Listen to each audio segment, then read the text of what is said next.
ఈనాటి నుండి మన హృదయాన్ని పవిత్రం గావించుకునేటువంటి పద్ధతిలో మనం ప్రయత్నం చేయాలి.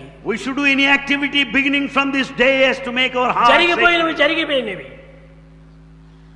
Past is past. తిరిగి రావవి. It won't come back. నడుచుకొని వచ్చిన రోడ్డు చూసుకొని వచ్చావు, ముందు రోడ్డు చూడాలి కానీ వెనుక రోడ్డు ఎందుకు?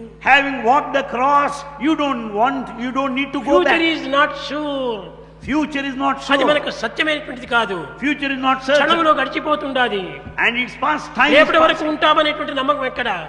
And what will happen tomorrow? కనుక నీ ఫ్యూచర్ ను చింతించవద్దు. So if you do not past think ను of, తలంచవద్దు. don't brood over the past. నీవు చింతించుకుంటున్నావు. Live in the moment, live in the present. Present ఏ ప్రధానమైనటువంటిది. The present is the foundation. This is not ordinary present. It's not ordinary present. This is omnipresent. The present is omnipresent. కనుక ఏమిటి? నీ present ని పవిత్రం గావించుకుంటూ పోయినప్పుడే నీకు past కూడా పవిత్రమైపోతుంది, future కూడా పవిత్రమవుతుంది. Make the present, make the moment, make this existence sacred, then future will take care of itself.